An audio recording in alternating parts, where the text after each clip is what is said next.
everybody, and welcome to the best Dawg Gone Podcast in the land with Ethan and Heather.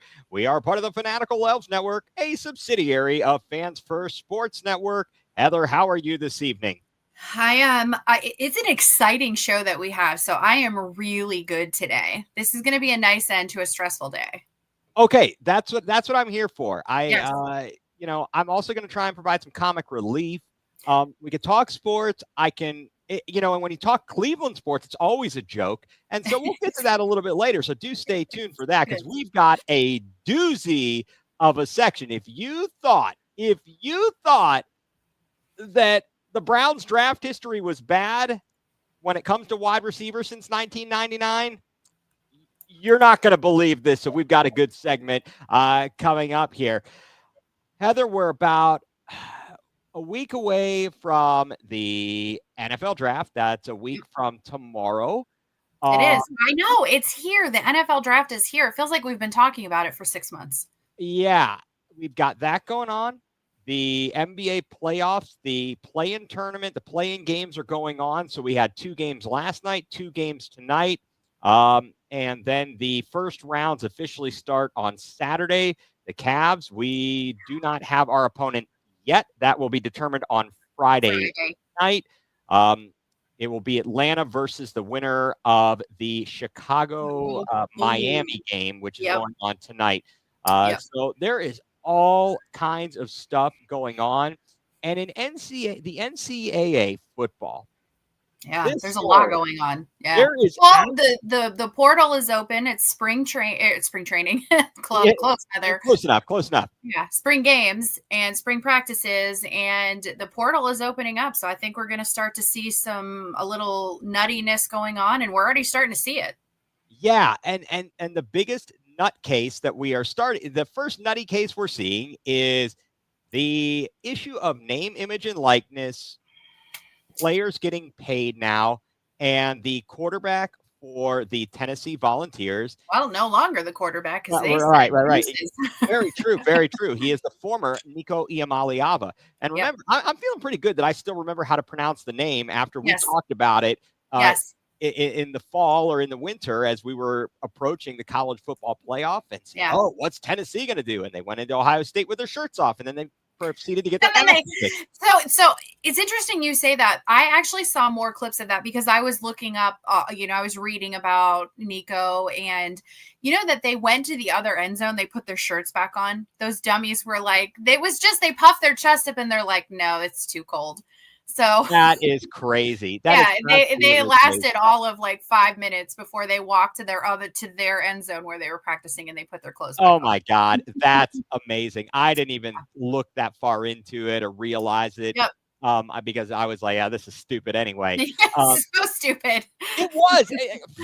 What are you proving? Right. Yeah, you didn't prove your manliness there. You really didn't. You proved your stupidity. You did. Not your manliness. Although the one time, being in Richmond, Virginia, we don't get a ton of snow, but this was quite a while ago. One year, we got like a foot of snow.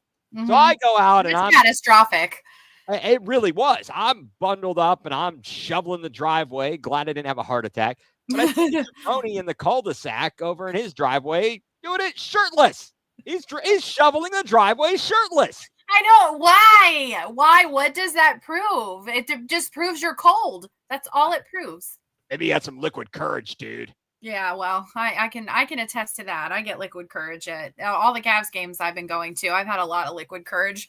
I know. I saw you on the stream. You were on the, if you didn't know, on the, I think it's through the NBA League Pass. During commercials, they don't go to commercials necessarily. They'll show in arena. So they show the scoreboard. Okay. They show all the stuff that's going on. So when they are flashing stuff on the scoreboard, the Humongatron or wherever it is, it's the people in the crowd. And I look, and on Sunday, hey, there's Heather and Lana. We were, that was the best. It was one of the best days of our lives. So those of you who don't know, we were row 1 behind the basket, but like right by, at one point, Isaac Okoro and Darius Garland were sitting literally in the seats right in front of us. So they brought their G League guys up because they weren't playing. So they didn't have enough seats. So they were just kind of shuffling all around. And I'm like, Isaac Okoro is sitting right in front of me. I'm like, I've had a lot of double vodka and lemonades. Like, now's my chance. Oh my God. I did it. I refrained. I behaved myself. So now here's the question for you, Heather. And I know we're going off on a tangent. We're a little squirrely. Right. We're going a little sideways. But you went to an event yesterday, did you not? Why don't you tell us all about this event you went to? I did. So Lana, on whatever day was it, yesterday or Sunday, maybe even, I can't remember. She's like, did you see Isaac Okoro is going to be signing autographs at the Great Northern Mall? And I said, excuse me? No, I did not. So why not?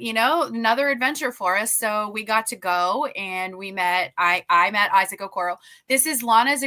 She's a great wingman. She understood the assignment. She understood that Max belongs to her. Isaac belongs to me. So she was my photographer. She was my Insta husband. And I want to tell you guys, when you meet the players that you love and they're nasty, it's like the biggest heart crush ever. But Isaac Okoro, I've met him a couple of times. He is the nicest player like that you'll ever meet. He's so quiet. He's so shy, but he must have told me 3 or 4 times, thank you for supporting me, because I had his shoes. I had a pair of his shoes on my feet, and then I had him sign my shoes. And he was just so happy and so nice and so grateful. And I wanted to just put him in my pocket and bring him home with me. Aww. But I did it. All right. Did you give him any tips on shooting from 3-point land? Oh, no, I did not. I wanted to say, listen, we love you for your defense, not for your 3-point shooting. Please stop doing it. Please. There's no judgment here. This is a no judgment zone. You're a defensive beast. Like, we love you for that. Keep doing that. Stop shooting the 3. Yeah. Forever. Yeah, I think now we have enough shooting. The Cavs have enough shooting to surround him that it's not as much of a problem where they could lay off and everything. He's improved. Mobley added the 3-point shot to his game. We're good. We're good, dude. Absolutely. And then you have Max Strus, you have Dean Wade, you have Ty Jerome and Hunter and Garland and Mitchell Sam Merrill. And Sam Merrill. But okay, so here's the question though, Heather. So you got your shoes autographed, you go to this event. Yep. Now, just as you said, you've been to a lot of Cavs games recently. You've had some good seat gain. Yes. And you're sitting behind him, so you're rather noticeable. Yes. Did he call security at any point when he saw you approaching? No. So let me tell you, when I was at the game on Sunday, we were this close, right? Like, we were this close. So I have been going to Cavs games all flipping year long, and Lana and I have been to like the last 6 games of the season. And I've tried to I have a pair of pink shoes and I have a pair of his white shoes. And I've been trying to wear the shoes that he wore. So I just decided I'm going to wear the pink shoes the rest of the season. And he had his pink shoes on Sunday. So we're walking towards him, and he's walking back towards the locker room. And I'm like, Isaac. And I about broke my hip. I put my leg up. I'm like, I have your shoes. And he had the pink shoes on, and he was like, oh my God. And he did a little leg kick. And he waved at me and he gave me the thumbs up. And I'm like, I just died. Like, I think that means we're engaged now. Yes, those are the rules. I'm so glad to have these things explained to me. Well, that is amazing. So now you took your white shoes. You got them autographed. I did. Now I'm going to have to buy another pair of shoes because those are going to get put in a case. I have an autographed jersey from him. Like I said, I've met him a couple times. So I have an autographed jersey, and now I have the shoes. So I'm going to put them in a case and put them in I'm not downstairs. I'm renovating. And so I need to get it's going to be a whole new sports room, and it's going to have a Cavs wall. Oh, that is fantastic. I know I'm envious of my brother. He built an entire memorabilia down in his basement of pictures. These aren't like fantastic things, but it's all a whole wall of Cavs, a whole wall of Browns. He's got a whole thing of Kent State, Ohio State, all the stuff that matters. Yeah. Yes. You've hit the nail on the head there. So wow, but that is crazy. So now, just to clarify, you're going to put the shoes in the case. Yes. Okay, not Isaac. No, well, No, if we win I'll put him in bubble wrap because he needs to be protected. He's a national treasure and he needs to be protected at all costs. Okay. And we'll close on, he did not wear his braids. I always say how much I love his braids, but he did not wear his braids. He had taken them out because he knew I was going to be there and how much I love when he takes his braids out. So I'm just saying, I think we're engaged now. So sweet. Very nice. I'll get us tickets. And you all can come up, Hey, I'm there. I am absolutely there for that. Yeah. Okay. So I got us completely off the rails. Well, I helped. All right. Well, I'm going to try and go back here. So we start out. We're talking about Nico Iamaleava. Yeah.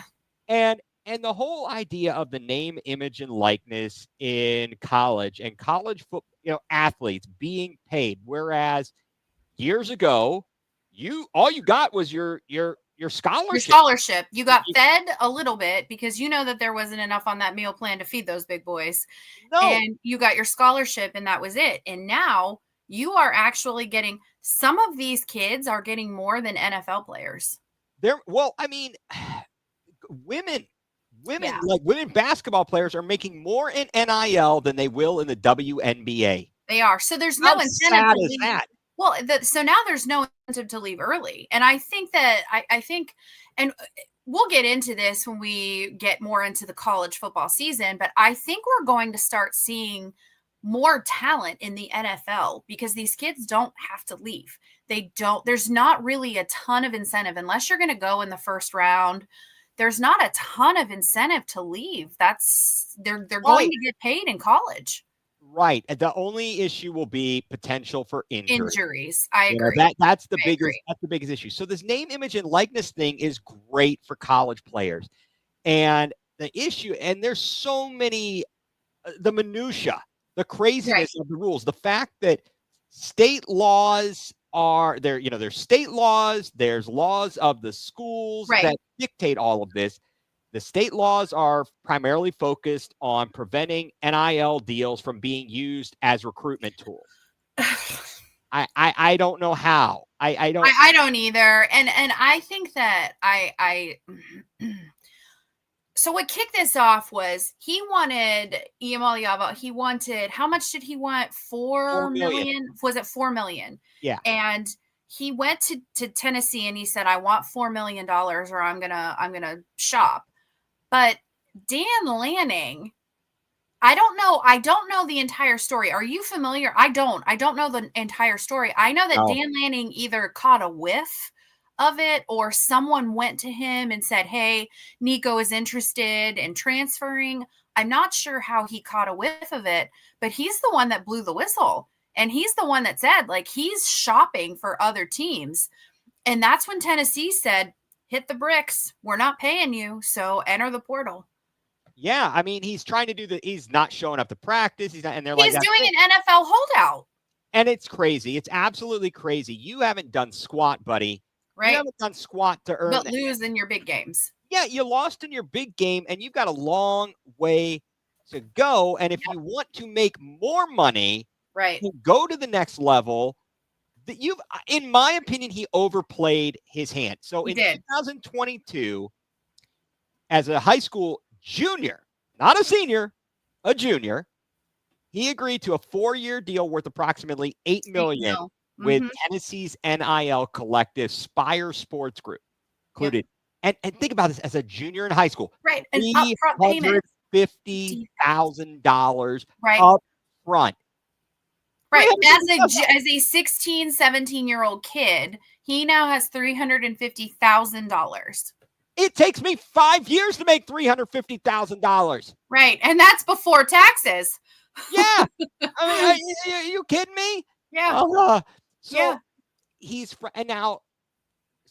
He's getting all kinds of money, and then he wants to pull this kind of shenanigans. He was set to be paid, from what I read, $2.2 million. 2.2 in his final year season. Yeah. And reportedly he wanted $4 million, which is more in line with what some other quarterbacks are receiving. But I don't know. I feel like we're splitting hairs with that though. How much is too much? Sir, You are getting a free education. You are getting paid $2.2 million a year, and you are a mid-level quarterback. And I mean, congratulations to him that he has a inflated sense of his talent level. Like, congratulations. That's the kind of athlete that you want. You don't want an athlete that goes out there and thinks that they're mediocre, but you know deep down that you're not the kind of caliber that any of them are, honestly. No, he's good, but he's got so much He's work okay. to do. He Yeah. is. And Yeah. so my question is, did he overplay his hand? He did. I think he overplayed his hand. He's the classic I bet on myself and I think he's going to lose, because now there's rumor that he's going to go to UCLA. Yeah, joke's on him. Good luck in the Tidy Bowl, like. Yeah, pretty much. He went to a low-level Big Ten school after being in the college football playoff with Tennessee as a member of the SEC. Who was going to build around him? Yes, they had started. Their recruitment was based around him. So now you're starting over. Yeah, what a dunce. Mm-hmm. What a, I mean, hey, best of luck to you, bud. I hope you get paid, but Godspeed. Don't look a gift horse in the mouth. Yeah. This is just ridiculous. So we go from the sublime to the ridiculous here. Yeah. And we're going to talk, so kind of shifting from NCAA football, we talked about a little bit. I'm sure we're going to move forward with spring game, but the NFL draft is coming up in a week. So first and foremost, do you have draft talk fatigue? I do have draft talk fatigue. I've personally talked about it a lot. I have, and my whole timeline is just flooded. It's just flooded. I do have to give a little tiny shout out, and if you go on my X page, there is one guy that I've talked to a lot, Newt. You need to follow him. He is not exhaustive with what he talks about. He does fresh perspectives. He does, positions. So that gets a little bit interesting, but we're talking about the same thing over and over and over again. We're talking about who are they going to take in the first round, and then everything kind of just drops off. We exhaust the talk of the first round, and then what? Nothing. So it's very difficult to go over it and over and over and over again and deal with all the outlandish stuff that comes out. It certainly provides a lot of talking points. I'll say that for sure. And it does. Are you sick and tired of hearing about who is going to go first? Who are the Browns going to pick? That seems to be everybody everybody knows who is going to go number one. I think the only people who don't think that Cam Ward is going one are people who Browns fans. No, actually, it's people who are off their freaking rockers. It's not Browns. Right. It's people who are nuts. Right. Look, quit lying to yourself. You know that Tennessee is not going out with Will Levis. They will go after Cam Ward. Everybody says he's the best of the quarterback class. I agree, though. I do agree with that because, again, it's been exhaustive talk, and Cam Ward is, to me, the clear-cut number one if you need a quarterback, and they do. Yeah, absolutely. And so then the next biggest piece of discussion, and we're right in the midst of it, is what's going to happen after that for the Browns, for the other quarterbacks. So I'm worn out because I just want it to be over. I want to see who they end up getting. I have resigned myself as a Browns fan to the idea that it will not be a quarterback at 2. It won't be. That Flacco pickup, I think, changed everything. It's a bit of a security blanket. They will draft a quarterback. And right. But not at number 2. I think they're going to take Travis Hunter. Right. I do believe that. I know there's some people that would have talked about Abdul Carter. I don't know about tomato. I mean, Abdul Carter is really good. But and we had someone, the Titans suck. That's why they have number 1 pick. The Browns suck just as bad. That's why we have the number 2 pick. So exactly. I think we take Travis Hunter. I think we have to take Travis Hunter, and you have to put Hunter in as a wide receiver. But Yes. did you see he said that he wants to play both ways? Sweetheart, Yes. you are immensely talented, but no NFL coach on any team is going to let you play that many downs. They're not going to let you. They're just not going to. Right. However, that was a very interesting blip that came out yesterday, because the fact of the matter is the teams that talked to him had discussed this. They already know that he expressed an interest and wants to play on both sides of the ball. Right. And I don't think that there is anybody that's saying, no, we're not going to allow you to do that. They're more so saying, we'll figure something out. The Browns have specifically said, we see you as a wide receiver. However, I don't think that would preclude them from playing him in certain situations on defense or vice versa for teams. Whatever. Yeah, like a different look or like a weird scheme or something. I mean, and I could even see him going out on special teams sometimes. I would actually love to see him on special teams. So would I. But the fact of the matter is, and I've heard the discussions, it's difficult. You need to have a rhythm with the offense. You need to be in sync with all the routes, everything you're doing. And on defense, certainly they talked about there are various coverages. Okay, you're going to play man, blah, blah, blah, blah, blah, blah, blah. Mm-hmm. But if the defense knows that they're only going to stick you out there and you're playing man coverage, well, they're going to figure that out in 2 seconds. Correct.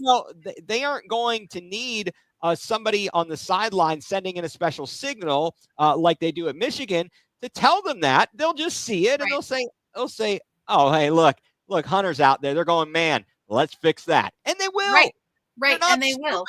Correct. They are not stupid. So I don't think it's that big of a bombshell. Of course, everything gets overblown that these people say. What is it? Dion saying, oh, I like these colors, talking about the New Orleans Saints, and then suddenly Derek Carr has this mysterious shoulder injury. Right. So I don't know. I am very tired. I want to see, I want it to get here because I'm excited. I got to be honest. I am very excited. I think that there hasn't been this much chatter about a draft in a very long time. And I do think it's we talk about the drafts. We over talk about the drafts every year, but I feel like this one, because there is such, what are we going to do? It's a weak quarterback class. It's a very strong running back class. Yes. Very, very strong running back class. So there's all these million different scenarios on, it's a very weak safety class. So there's all of these different, okay, do you go safety early? Do you go running back later because you can get really high value? And I think that the Browns are probably at this point, I think they're best served if they go Travis Hunter or even Abdul Carter and then try to pick up like a Will Howard just in a later round. Okay. And that's one, I wouldn't hate that. I'm just going to I wouldn't either. I wouldn't hate it, but if they're let's say that their rankings of quarterbacks are, I mean, even though we know Cam Ward is 99.999. Right. He's not going to be there. They say Cam Ward won, and then they've got everybody else kind of bunched together. If they said the next group lumped it together is Shedeur Sanders, Jackson Dart. I'm not a Jackson Dart. I'm not a big. I'm not either. I don't like Lane Kiffin, and I don't like Ole Miss, and I don't think that he did squat there. But I don't either. But let's say it's Sanders, Dart, Milrow, and don't get me started on what the shuck, because he can shuck off. He can shuck off. Yeah. Okay, John. Yeah, Sanders, no matter what. I don't know. I wouldn't be mad about Sanders though either. I wouldn't love it. I wouldn't love it, but I wouldn't be mad about this. I get it. So it's an interesting exercise. But again, if the Browns say, look, Ward is ranked our top quarterback on the board, he is going to be gone at 1. Right. Everybody else is about the same. So let's take Hunter. And if we can move back up and get one of those 3 quarterbacks, Sanders, Dart, or Milrow, in the first round, or if they all last and we're picking 33, the first pick of the second draft, and we don't have to trade any assets to get the quarterback. That's just as good as getting a 1. I know. I completely agree with you on that. I completely agree. Because of the separation from Cam Ward to everybody else, I think you're going to get a value quarterback in the later rounds.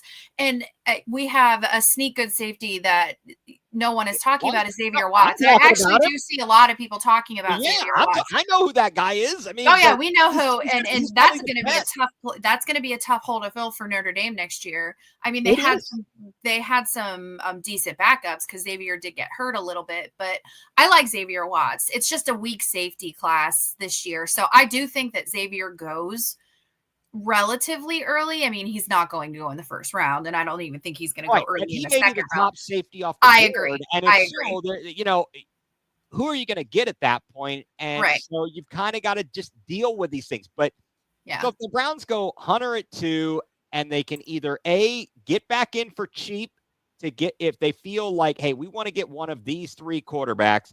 Yeah. If we can do it without having to lose much draft stock capital or whatever, let's do it. Or get it at the top of the second round. I think that would be amazing. And then they've got the 67th pick. And at that point, I'd say go running back. You go running back and you hope that there's so many, whether it's Hampton or, other than Ohio State, because we talk about I was going to say Dudkins, Hampton, Scatterbo.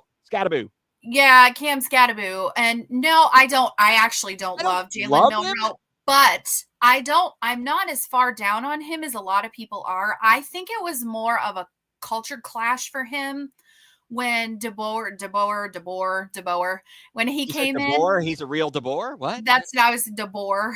But DeBoer, I think when he came in, I think that there was Jalen Milroe just never looked comfortable in that offense that he was running. And I feel like they did him a little bit of a disservice by not catering an offense to him, where in the NFL, you're going to get that a little bit more. You're going to have better coaching, because Milroe showed some very big flashes of brilliance under Saban. And I think it was because Saban was a better coach. Right. I think he has the physical tools. It's a matter of, can this staff coach him up? The positive is Tommy Rees. Has seen him. So that we have a leg up in that way. Yeah. I wouldn't hate him. I wouldn't hate him either. And Kevin Stefanski is. I'd rather him than Dart. I'd rather him than Dart. 100 out of 100 times. I do not. If we draft I would rather have Jalen Milroe walking on a crutch with a boot on both feet rather than Jackson Butt-Dart. Would you rather have Jackson Dart or Deshaun Watson? I would rather have Jackson Butt-Dart. I would too. I would rather have my dog under center. I would rather have Jackson Dart bent over with a dartboard on his hiney. Jackson Dart. Yeah, right. Sweet.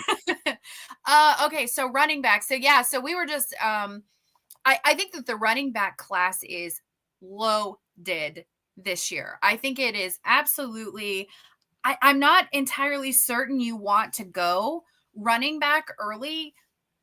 I think you need to fill your need positions a little bit earlier. And I think you want to start maybe mid-second roundish with the running backs. That 67th pick is where I think you go, and you're still going to have a great, whether it's a Caleb Johnson, a Hampton, a Scatterbo, or one of the Ohio State running backs. I have a feeling they're going to be Gonzo. But nevertheless, they are, and there are 1A and 1B. I think that Henderson and Quinshawn are 1A and 1B. I like Hampton. I like Omarion Hampton. He's pretty good. We talked about Scatterbo. What about Dylan Sampson from Tennessee? Dylan Sampson fantastic year last year. He had a fantastic year. We're going to need our next bell cow in Cleveland. Well, and it depends on what you're looking for. So are you looking for, I think a Quinshawn has a little bit more. You think Hampton goes first round? Maybe later in the first round, very early second round. Depends on who's on the board and who's available. It depends on what team. You figure Genty's going in the top 10. Oh yeah, Genty's. Yeah, he's not even going to be. That's right. A non. So that's what I'm saying. So after that, what are the needs of the teams? And I haven't gone fully involved in that. It's like, what is that? That's at Firehouse Subs. You go fully involved. Do you go to Firehouse Subs, get the fully involved sub? Well, and that's a Scattaboo. So Scattaboo he's an everything running back. And I think that you're going to have a Travion Henderson and a Quinshon Judkins who have two very different styles. But I have Travion just a little bit higher than Quinshon. And I know that there's questions about his injuries, but I just think that Henderson is a little bit more, he's just built for longer. I think that Quinshon has that's actually interesting because I'm looking at the Beast. I'm looking at Ian Brugler's The Beast. And did you realize, so Henderson only weighs 202. Right. Judkins weighs 221. I had no idea. Right. He's a beast. Either one is a beast, and they give up their bodies. They will block. They have done everything. I love those guys. Yeah, I do. Yeah, that is one thing that, and I think a lot of schools teach that, but I do love at Ohio State that they teach their guys, their wide receivers are the best blockers, I think, in college football. They do the things off the ball, and I think that Henderson, and I think that Judkins transferring to Ohio State was the best thing that he could have ever done. I mean, I don't even think it was necessarily going to Ohio State that helped him. I think it was just getting the hell out of that program. So, and Drew, yes, I have looked at the defensive tackles. Are you talking about on the roster or are you talking about in the draft? I'm not, I have looked at, and unfortunately it pains me to admit this, but Michigan cranks out some DTs, man. Yeah, but Mason Graham can wait. He can. I don't want another. I don't want another. I don't. Okay. He's asking about on the roster currently. They're okay. Look, I've heard about it. We got Alex Wright, Isaiah McGuire. We've got some Michael Hall still, and he started. Which Michael Hall didn't get a fair shake, and I think we can. And so this actually transitions perfectly into our next topic that in terms of the NFL draft here. Right, and what determines your draft stock? So go ahead. Well, okay. So if you guys have been, we've been following all the stories, and every year you wait and see, did so-and-so do this? Remember Laramie Tunsil right before the draft? Oh, yeah, Laramie. Was it like a stepfather that leaked a picture of him with smoking a bong or whatever with a gas mask on? Yep. Yeah. Oh, yeah. He wasn't messing around. No. And so Isaiah Bond, the wide receiver, very talented wide receiver from Texas, got hit with a charged with sexual assault. Well, they have filed a lawsuit, and they filed a lawsuit against this woman saying this is a false accusation. Just like Michael Hall, there were parts of that story that fell apart. And most of it fell apart. Most of the whole entire story fell apart. And it's not good. It's not good. And so I wanted to ask this question, Heather.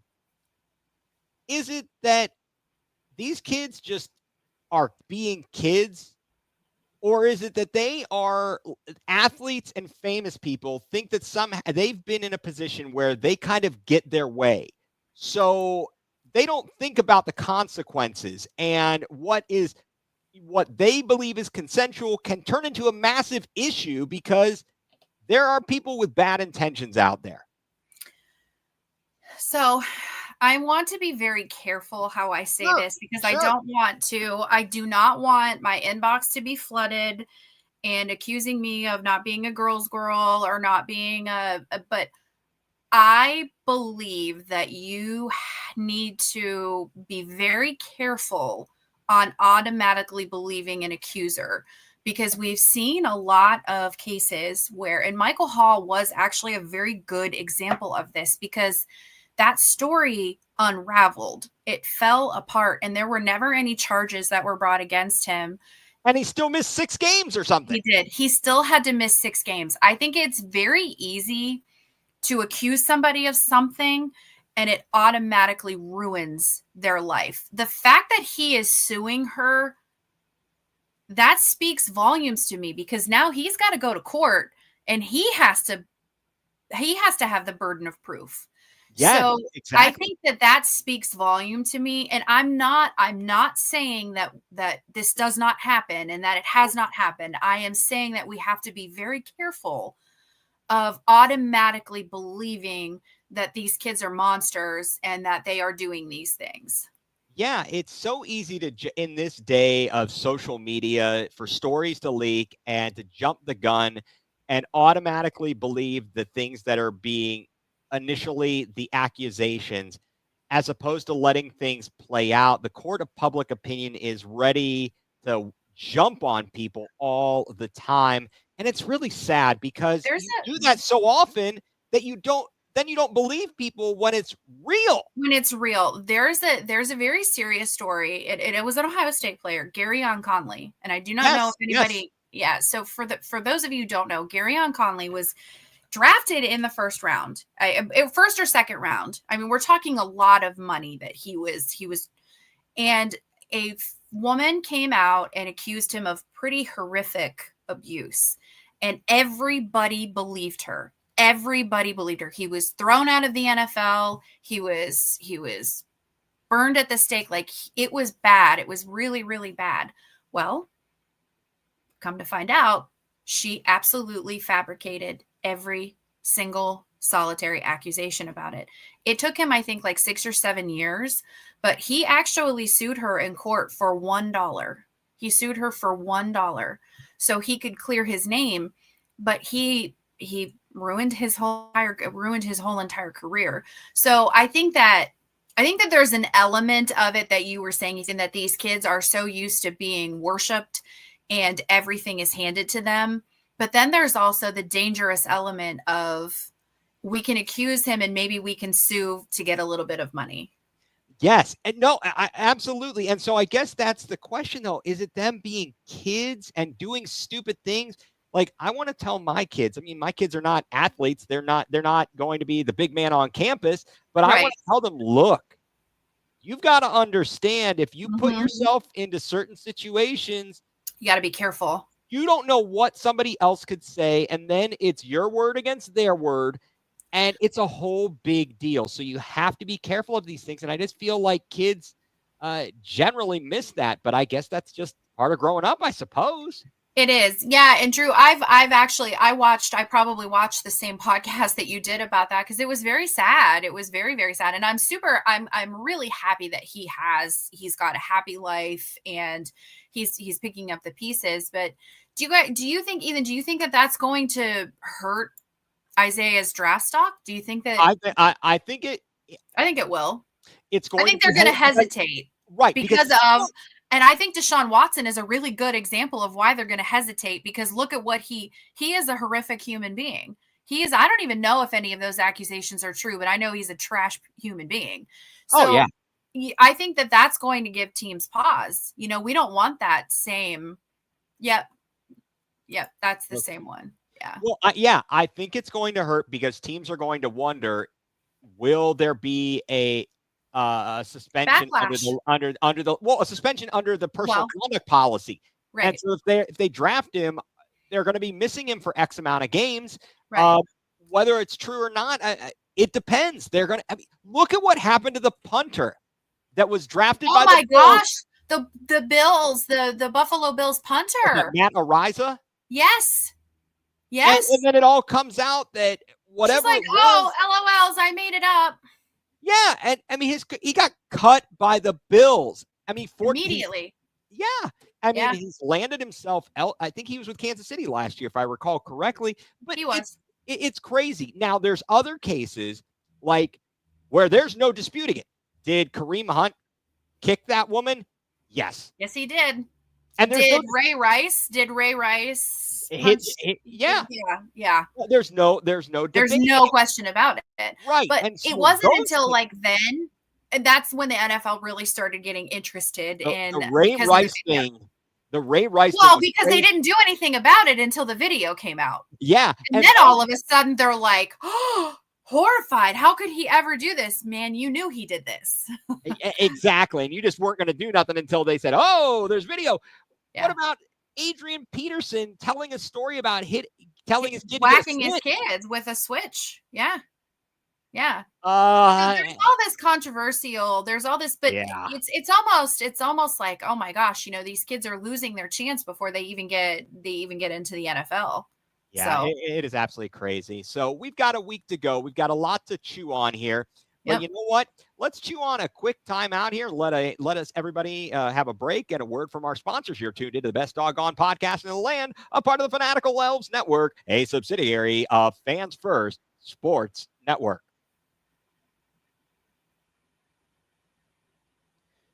And welcome back to the best Dawg Gone podcast in the land with Ethan and Heather, a part of the Fanatical Elves Network, a subsidiary of Fans First Sports Network. Thank you all so much for tuning in and chiming in and joining the conversation. This is fantastic. We've been talking a lot of NFL draft, and we're going to get, and I told you, I teased this at the beginning, we have a great game, of Would You Rather. And we're going to come back to that because I want to save that for the end because I think that is a little bit of comic relief for all the misery that us Cleveland fans have seen. Yeah. Now that we dragged the conversation on about it's a serious topic that needed to be talked about. But I think we got a good transition, and we're going to talk about something fun. Exactly. So the NBA playoffs. Yes, it starts well. It's going on right now. I think the Miami and Chicago. Games, yeah. What do we have going on in the Miami-Chicago game? Last night, you saw Orlando take down Atlanta. Yep. So they are now the 7th seed, and they play Boston. Perfect. Mm-hmm. And then you saw Golden State hold on over Memphis. Golden State will take on Houston. Memphis awaits the winner of Dallas at Sacramento. And Atlanta waits on the winner of Chicago and Miami. Yep. I mean, so I guess there was talk. Did you hear the rumblings that maybe one of the teams might have been like, oh man, I'd rather lose, in between Atlanta and Orlando. Oh man, maybe we should lose so we don't have to play Boston, Right. So we don't have to play Boston. Yeah. I don't know. I don't know. Honestly, if you had asked me a year ago, I would have said, no way. There's no way they're doing that. But now I'm like, you know what? They probably had that discussion that they're like, you know what? Don't go all out. Don't play like this is your last game. Give it what you can. And if we lose, we live to fight another day because it's a double elimination. So it's not one and done. It's double elimination. Right. For the 7-8 seed. So I don't know. It'd be tough for a team to do that because you know that if you do not give your all, the next game, you could get knocked out just as easily. Right. Because now it's elimination. Now it is elimination. Yeah. So now it's a one and done. I'm happy that from the perspective of the Cavs, I'm happy that Orlando won. I think they are a difficult matchup for the Cavs. They are physical. They're not offensively as talented, but they are physical, and they have gone through a lot this year with injuries for Paolo Banchero. Let's see, not one of the Wagners has been out all season. Jalen Suggs is out. Suggs. Yeah. So they've had a lot of injuries to overcome. A lot of credit for them. And again, I'm happy that they are going to be playing Boston. Have the physicality with them. And Atlanta, Trae Young, between his bad beard. I know. Like, man, you are a millionaire. Have someone clean that up. Well, how about you stop with the scruffy dog look and get it shaved, buddy? I know. You look like a prepubescent teenager that's trying to grow a beard but can't grow it because it's patchy. Dude, right. And then you got Quinn Snyder with his lady glasses. It reminds me of the Seinfeld episode where George gets the frames and they're like, hi, ma'am, and they're making fun of him. I'm like, dude, you got lady glasses. What are you doing? Yeah, exactly. I don't know. I think that so now he gets thrown. Did you see him get thrown out of the game last night? I didn't get to watch a whole lot of the game last night, so no, I missed out. I caught it on the replay. I did catch it on the replay, but I was kind of mad that I didn't get to see it live. I was watching it, and I didn't see the first action that resulted in a technical, and then on the replay they showed what he did to get the second tech and get thrown out. He's like playing keep away with the ball from the ref, which it was kind of funny. He was like a toddler. He had a little tantrum. But I guess that goes with his toddler beard.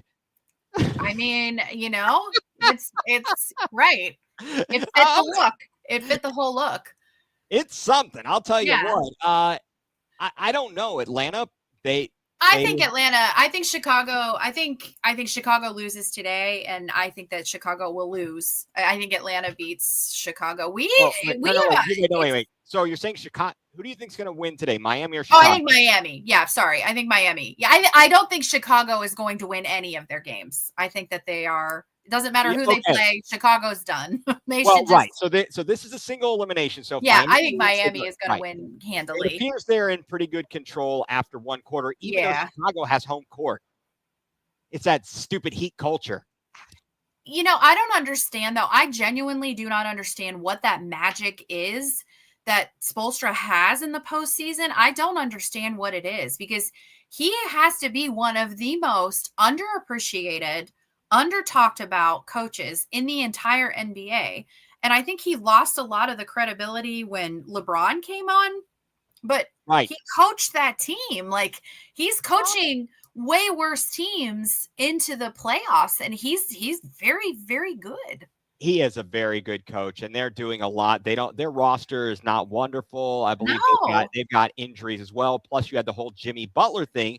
And speaking of Jimmy Butler, who forced his way out, he's over with Golden State now. Now, Golden State, first of all, the Western Conference, the playoffs, to get in the top 6 versus being in the play-in was crazy.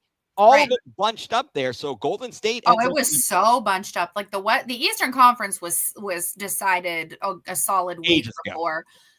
Western, that was a kind of exciting to watch.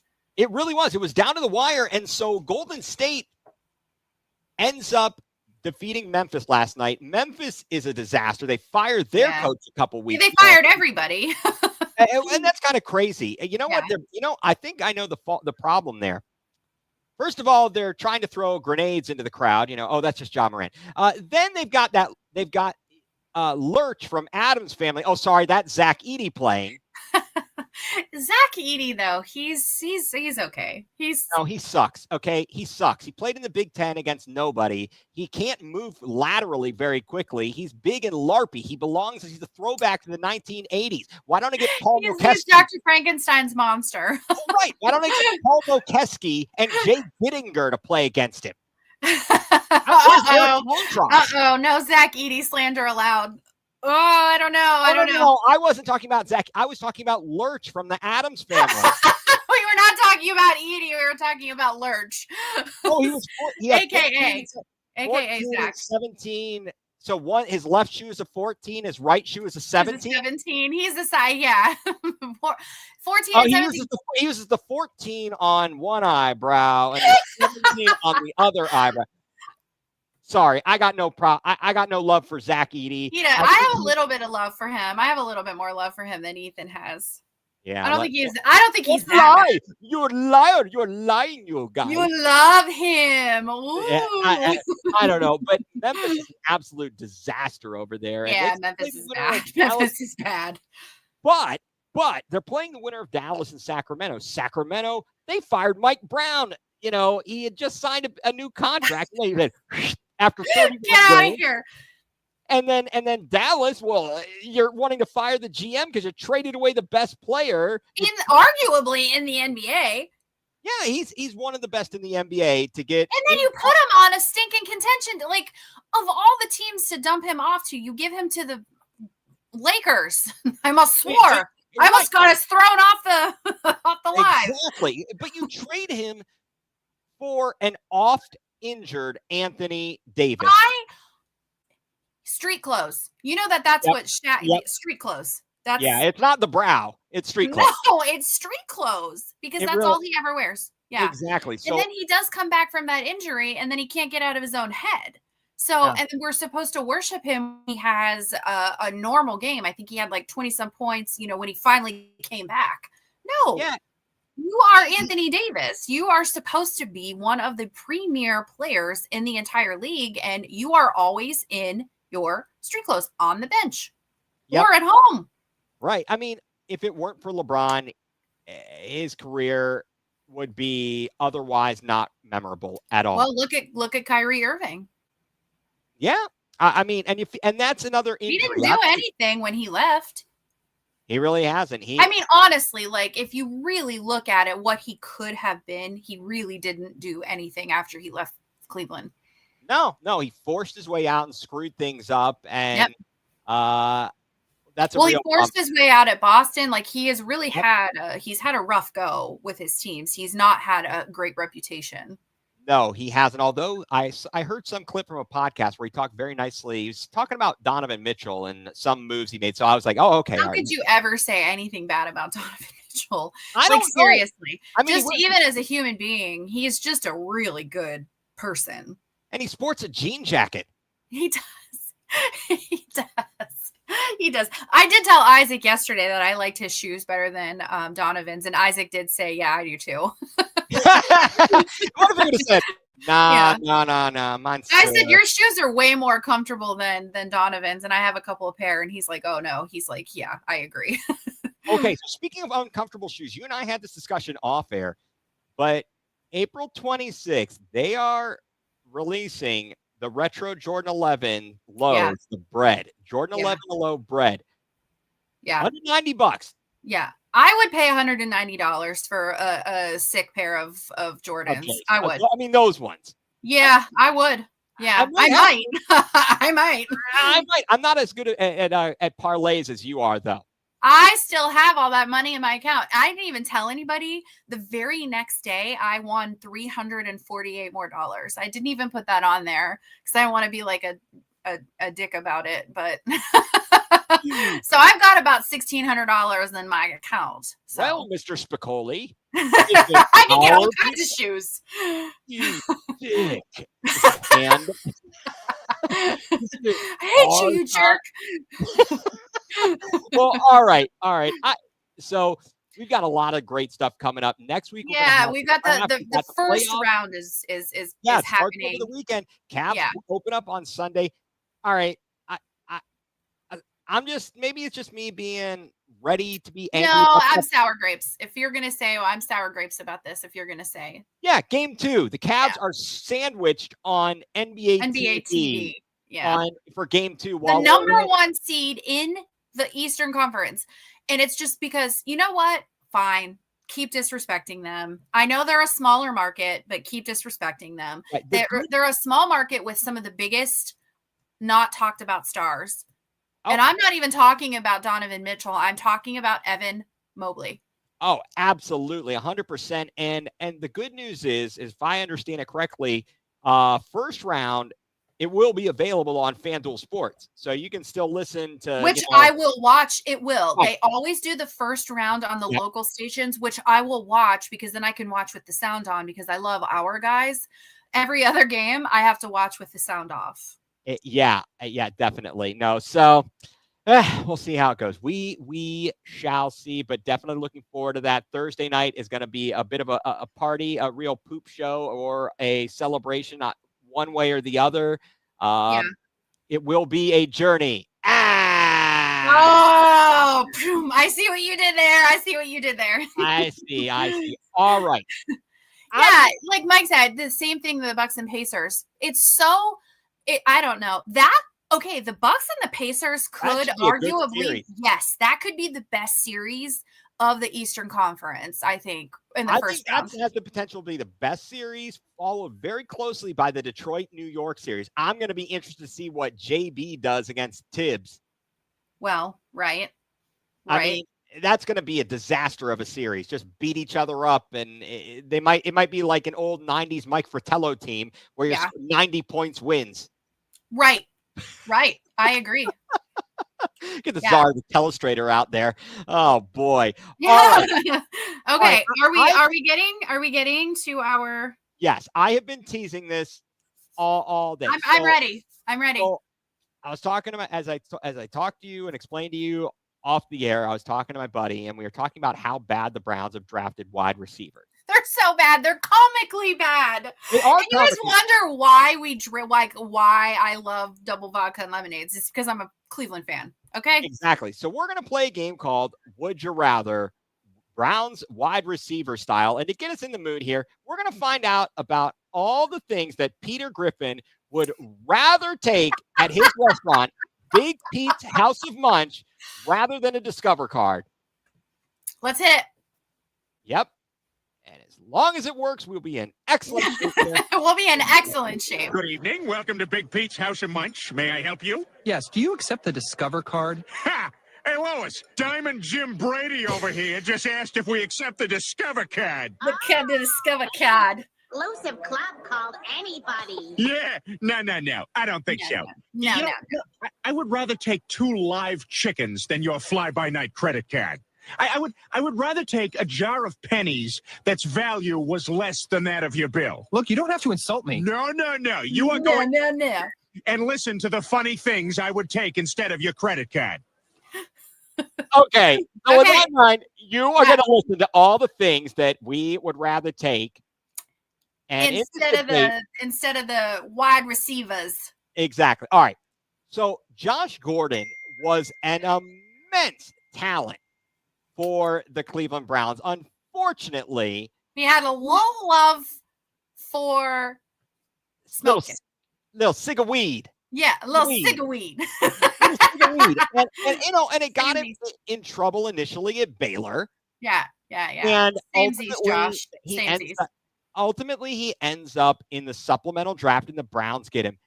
And arguably he's been the best wide receiver the Browns have had Wildly talented. since 1999. So let's play the game here, Heather. Starting Very back good. in 1999. Now this is one that's going to be a tough one. Okay. So, I'm ready. would you rather have a drunk and high Josh Gordon or Kevin Johnson?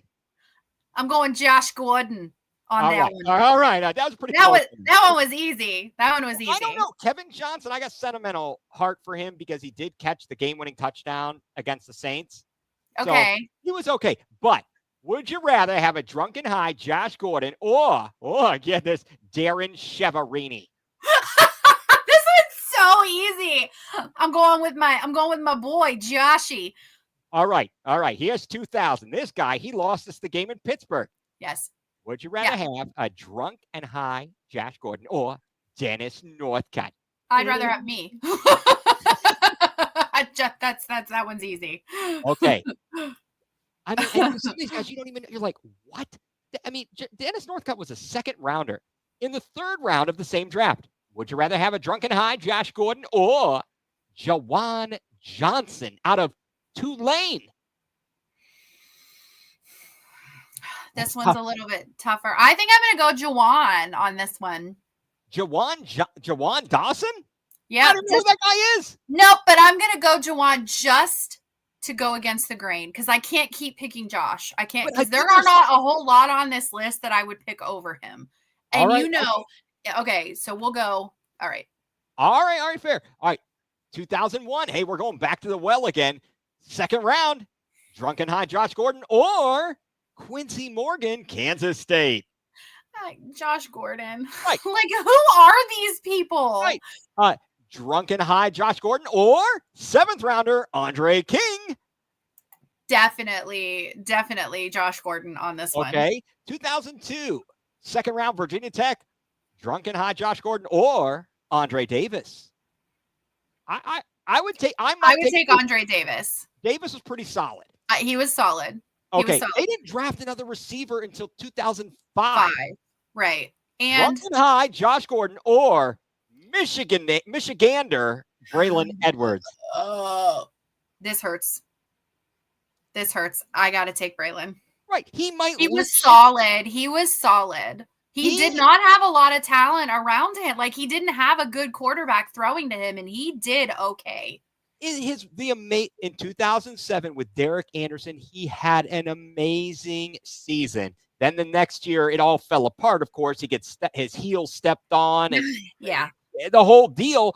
But and then he got too big for his britches and wanted to have a fight with LeBron James for who owned the town, and it was clear that it was not him. All right, it was not him. Not him. Right. 2006, drunken high Josh Gordon or Travis Wilson. I don't even know who this guy is. Josh Gordon. I don't even know who he is. I don't even. No. 2007, Cindric Steptoe. Another Drunken High I Josh want to Gordon. say Cindric just for his name, but I got to go with Josh Gordon. Who is Paul Hubbard from Wisconsin, 2008? I'm going Drunken High Josh Gordon. I am too, and I'm a Big Ten girl, and I don't even remember him playing in the friggin'. Oh, okay. This one is even tougher. This is a no-brainer for me. Okay. All right. Okay. Well, everyone was clamoring for the Cleveland Browns to draft more Ohio State players, and in 2009 they pulled the trigger with a 36th pick in the 2009 NFL Draft. The Cleveland Browns select wide receiver, Ohio State, Brian Robisky. Now, Mr. Hero. Drunken High Josh Gordon? Yeah, no, I'm going with Brian. I'm going with that guy. I think he had cement in his shoes. He did have cement in his shoes, but he went on to Miami. He floated around in the NFL for a bit.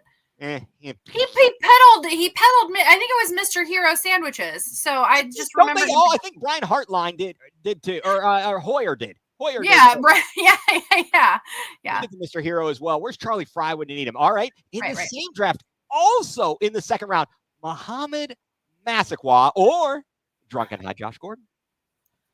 We know we're going Drunken High Josh Gordon. Don't lie. Yeah, I gotta go with I just like saying Muhammad Massaquoi's name. Like we always love seeing him. Like just wanted to hear his name. Yeah, and he sucked. All right. 2010 6th rounder, Carlton Mitchell or Drunken High Josh Gordon.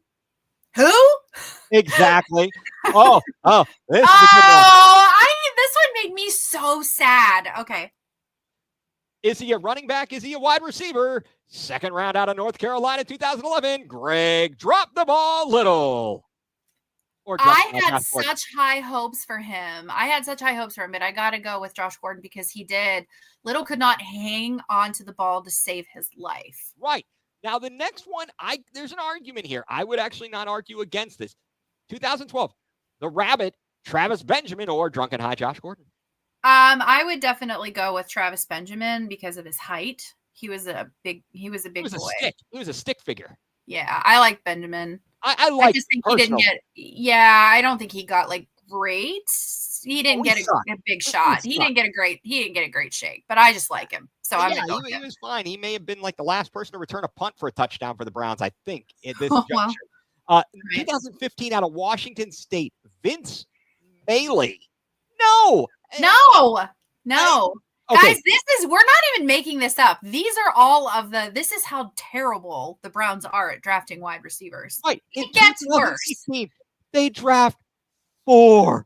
Yeah. So just like my shirt said yesterday, hang in there. It gets worse. Right. Oh, but wait, there's more. There's more.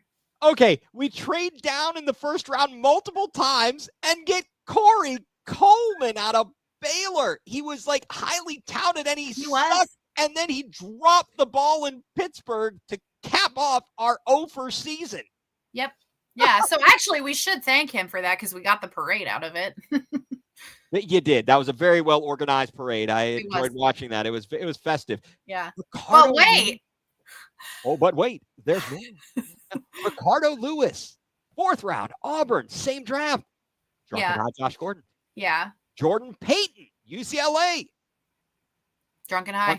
Now, Rashard Higgins was memorable. I'm going to go with Higgins. On this one. He was. Yeah, and I think that we're setting the bar low. So Higgins, he was. The bar was set so low it was in hell. So Higgins was okay. So that made him look that much better. Yes. So, but with all that talent, we wait until 2018 to go back to the well. And in the 2018 4th round draft, we draft Antonio Callaway out of Florida. I actually remember him, but I would still take Josh Gordon. Yeah, he was immensely talented. Probably the best thing he did for us was help contribute to that loss at New Orleans that ultimately resulted in the firing of it was the end of the road for Hugh Jackson. Yeah. And we improved that year. So thank you, Antonio. No, he was a real crap hammer. Right. Damian Ratley or Drunken High Josh Gordon. Who? Exactly. He was around. 2020. Now, here's another one that it's going to hurt me, but you know who I'm going to choose. I know. Do you want to go Drunken High Josh Gordon or DPJ? I'm definitely going DPJ, Donovan Peoples-Jones. He was solid. I liked him. For a 6th rounder, he was exceptional. I agree. I completely agree. We forget that he was a 6th rounder. Like, he was a steal. All right. Now, this guy in 2021, talk about a swing and a miss. In the 3rd round, we go Anthony Schwartz. We were crying for him to be kicked off the team in preseason, and we never do that. He could not catch a ball to save his life. And then he cost Baker Mayfield in Cleveland. Arguably that play of him coming up short and then and leading to an interception, and then Baker Mayfield trying to be a hero changed the course and trajectory of things. We don't know what would have happened had he not injured that shoulder. It changed that. So get him out. Right. Okay. 2022. Out of Purdue. Hey, he's right out there with Zach Edey. In the 3rd round, David Bell. I don't want anybody out of that dumb school, Purdue. Right. They can boil her up. They can boil out. They can overboil or something like that. And then we get from Oklahoma, this guy can't stay healthy. He couldn't stay on the field. He could never stay healthy. Second. He had a high ceiling, I think, but I don't know. No. Yeah, because he was tall. Oh, no. Well, he had a high ceiling because he was 6th round. I think when you start getting in those lower rounds, they have a little bit more of a higher ceiling because you're not betting the farm on them. I thought that they had a higher ceiling because they were very tall, and so then they had to have 10-foot ceilings as opposed to the standard. Okay. In 2023, now this is still a question mark. Cedric Tillman out of Tennessee. Yeah, I liked Tillman last year. I like his. I like Tillman. I think I would take Tillman. Now, as we revert back to the quote unquote Kevin Stefanski style of offense, if Joe Flacco doesn't throw to the other team, or even if he does, he made a lot of guys look good, including he the did. backs. He did. And then finally to close it out, would you rather have a drunk and high Josh Gordon or the 5th round of Jamari? I thrashed him. Yeah. I'm not going with thrash. I gotta have the drunk and the high. Yeah, I'm gonna go drunk. So I mean, honest to goodness, out of all these guys we drafted, maybe Braylon Edwards was the only one. Yeah, I think close in talent level. Yeah. I agree. I agree. Wow. Boy, did he what a waste in a sense for him because he didn't have anybody. He did not have anybody. No, I mean he went around. He went to the Jets. He had a mediocre seasons. I looked at the stats, but his best year was the 1 year with Derek Anderson, and that was incredible. But it was magical. That one was magical, but just it was lightning in a bottle, and then it burned out. Right, and that's what we're going to have to see as Browns fans, whether the Flacco magic can come back. Did you hear him today? They got him on the Really Big Show with Rizzo and Goldhammer on ESPN Cleveland. They had him on this morning. It was fantastic. A lot has been made of whether he is willing to be a mentor or not. That was something that was discussed ad nauseum.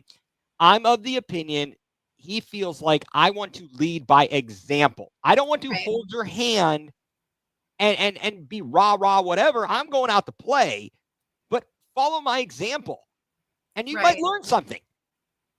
So I'm not so caught up on that. I don't think he's not the magic elixir. He is not going to solve all that ails the Browns. They need a franchise quarterback, not a short-term solution. Right. You're never going to win. You're not going to win long-term. And I'm so sick and tired of putting Band-Aids on an amputated limb.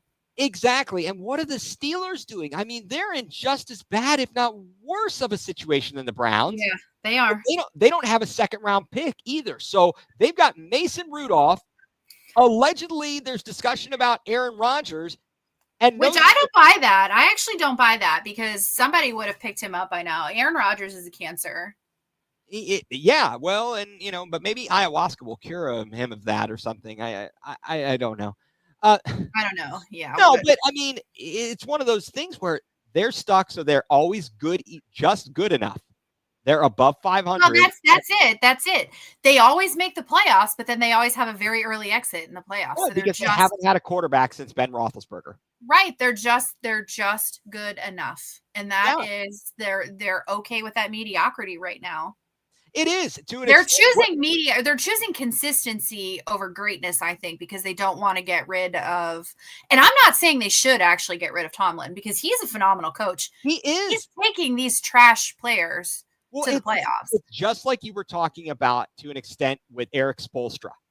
Right. You're happy with going, and you're not going to do the most out of it. You're absolutely making the most out of it. And so to that end, he gets the most out of his guys. And he does. They've got to hit on somebody, and maybe they will. He said that if Shador's available, like he's not going to be available. So well, actually, it depends. If New Orleans, I think New Orleans is going to take him. If he's still on the board, he's not making it to Pittsburgh's pick. You think someone will trade up? Because if you look in the teams, if he's available, someone's trading up. He's not going to. The Browns trade up. Yeah, they're not going. He's not going to drop. I don't think someone is going to trade up. Okay, that is a fair assessment. I would be happy with Sanders and Hunter. Have that duo there. I'm not worried about. I think Deion's busy in Boulder, Colorado, or at least he should be. He should be. But we can talk about this next week. Let's do that. Let us do that. We are going to have a great show next week, guys. Yes. We got a good one planned. We got a surprise for you guys. Do we? I don't want to ruin the surprise. No. We have a surprise for you guys, so you need to tune in next week.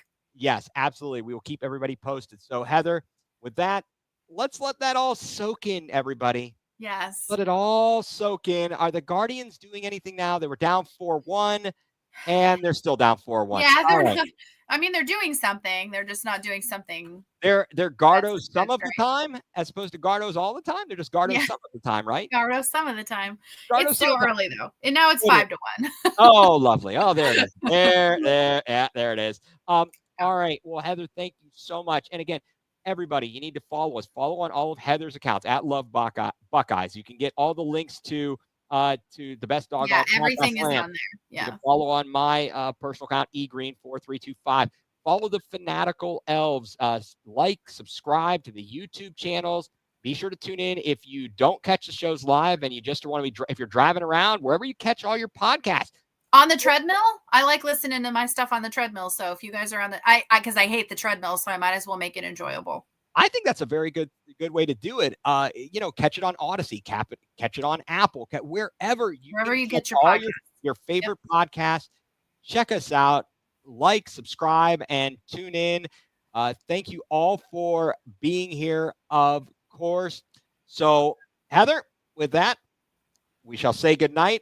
Thank you for tuning in. Best Dawg Gone Podcast in the land, part of the Fanatical Elves Network, a subsidiary of Fans First Sports Network. Good night.